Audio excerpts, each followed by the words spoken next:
Well, never mind all that stuff because COVID also taught Sunny Hostin how to get her groceries delivered. Yeah, I know, amazing. But that means it's time for... Living your life and you're feeling low. You don't know what is true. You don't know what's true. So you quick flip through the channels to watch Sunny on The View. Oh my God, the stuff she says is dumb. Where the hell they get this woman from? She's a host who's always crass and lame, with lots of nonsense to proclaim. Sunny H completely unraveled, and the tension in the studio grew so thick you could almost slice it with a knife. This wasn't just confusion, it was Greg Gutfeld striking with surgical precision, each line landing like a lightning bolt and sending sparks across the set. Her contradictions spilled out like a dam breaking, turning what should have been a simple segment into a full-on meltdown in real time. Fans who had watched for years sensed it coming, but even they couldn't prepare for the impact. And when the cameras finally cut, the room was left frozen, suspended in a stunned silence that hung heavier than any words could. I make fun of The View a lot, but that's only because they keep talking. Those hands are always clucking. They get to say stupid stuff for an hour every day, and then I get to say stupid stuff for an hour every day, except on purpose. But every now and then, one of those dingbats inadvertently says something that reveals modern liberal thought so perfectly it deserves further study. You know, like a weird serpent that washed up on the beach and you want to poke it with a stick. Sunny finally snapped, going far past the usual moments of tension viewers are used to when things get even slightly off script. This time, the meltdown unfolded in brutal, crystal clear detail, live for millions to see. This wasn't typical chaos, it was a full-blown emotional derailment, sparked the second Greg Gutfeld exposed more contradictions in minutes than the show had faced in decades. The moment he spoke, the studio atmosphere seemed to crack, and Sunny's polished confidence fell apart faster than anyone could have predicted, creating a scene that was impossible to look away from. So, Sunny, I bet you haven't been in a supermarket since COVID for about 3 years. I haven't been in a supermarket since COVID. For about 3 years. That's when I discovered Instacart. And I give them a big tip because they don't always pay their people well. And it's so that's been an issue, I think, for the company. But man, you can get toiletries, you can get fire logs. You know those big bounty towels you don't want to carry? Those from Costco. Somebody else those. Fire logs?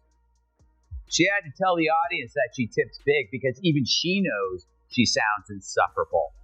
Hey, I'm an but at least I tip. Before we dive in, don't forget to hit that subscribe button.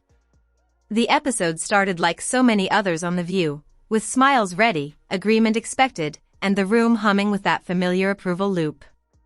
Sunny Hostin took her usual seat as the table's legal authority, delivering statements that sounded commanding but leaned more on emotion than logic. Her arguments were wrapped in confidence and intensity, yet beneath it all were the same recycled talking points, style over substance. That's exactly why the moment she faltered hit so hard. When the spotlight shifted, there was nowhere left to hide. Hostin's obsession with race gets thrown back in her face. Today's video comes to us from Sunny Hostin. Sounds like a town. We're in Sunny Hostin. She was on PBS's Finding Your Roots, a show dedicated to researching celebrity ancestry. For context, Sunny is a staunch supporter of reparations and has made a fortune spewing nonsense about white privilege and racial justice. Well, turns out, she's not as oppressed as she claims she is. She's actually the descendant of slave owners from Europe. Here's how she... For anyone not familiar with The View, picture a political comment section brought to life, amped up by studio lights and shielded by applause. Opinions fly fast, confidence stays sky high, and real depth rarely survives a second glance. Sunny fits right in, playing the steady voice of reason until someone actually challenges her, then simple counterpoints turn into full-blown drama, and emotion drowns out logic. What should be a discussion becomes a confrontation, nuance vanishes, and the show's environment, where certainty beats accuracy and volume beats clarity, sets the stage for a moment that feels destined to explode. Wow. I'm a little bit in shock. I just always thought of myself as Puerto Rican, half Puerto Rican. I didn't think I was, my family was originally from Spain and slaveholders. Yeah. So how are you feeling, my friend? I think it's actually pretty interesting that my husband and I have shared roots. Yeah. So I do appreciate that. And I think it's great for our children to know this information. I guess it's a fact of life that this is how some people made their living, on the backs of others. Fact of life. Interesting change of tune. For more, we go to our chief Sunny Hostin correspondent for... Everything changed the moment Gutfeld stepped in. His presence shattered the show's usual rhythm, bringing an energy that thrives on exposing contradictions instead of glossing over them. Greg doesn't rely on rehearsed sound bites. He says what everyone else tiptoes around. Sunny walked right into it, seemingly forgetting that sarcasm still exists. As he methodically laid out her conflicting statements, her argument crumbled under its own weight. She called for calm discussion while repeatedly tossing out extreme labels herself, a balance that only works if no one pushes back.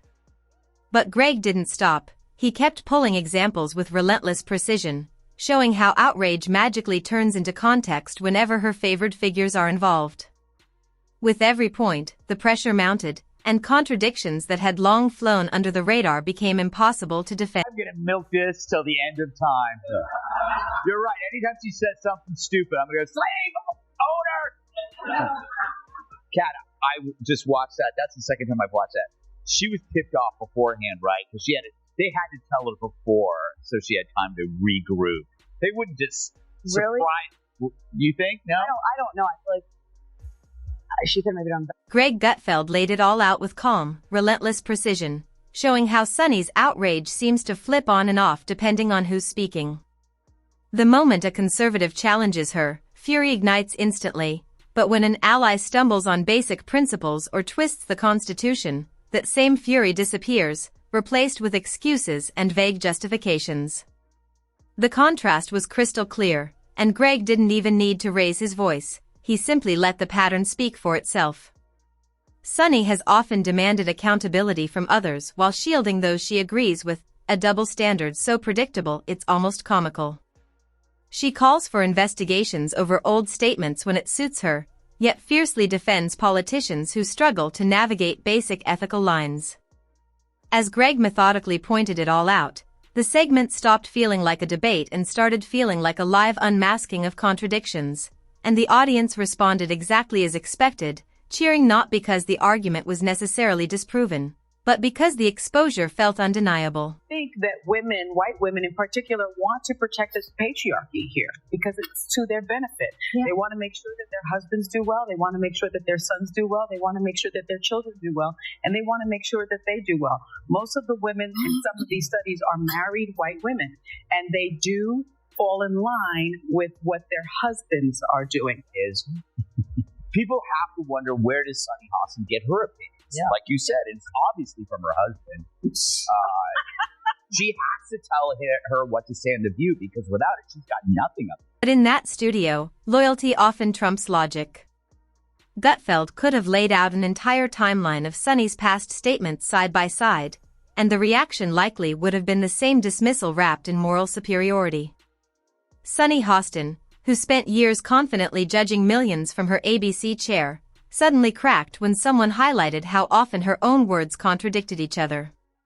The shift was shocking. The woman known for handing out harsh judgments now looked completely overwhelmed by the same scrutiny she dishes out daily. It wasn't subtle, it was emotional whiplash unfolding live on air, leaving viewers frozen as it happened. What followed felt less like a discussion and more like emotional acrobatics, authority flipping to vulnerability in seconds and catching everyone off guard. The irony was impossible to miss. Someone so used to calling others out seemed completely unprepared to be challenged. Joy Behar gets racism after all. She's been black on Halloween. Yeah. But Joy wasn't there on the show. Apparently Mondays are her days off when she feeds in the pasture. But That is convenient, right? It's like one of my aunts dies every time Brian Kilmeade wants to hang out. Maybe Joy needs a full day to read her hate mail, and that's just from the rest of the cast. So Scott had to deal with Sunny Hostin and her typical self-righteous. Instead of facing the contradiction head-on, the moment was spun into something personal, sensitive and fragile, something that needed protecting rather than discussing. Whoopi Goldberg jumped in, steering the conversation toward feelings and intentions and implying that facts could bend if the emotions were strong enough. The focus shifted from consistency to comfort.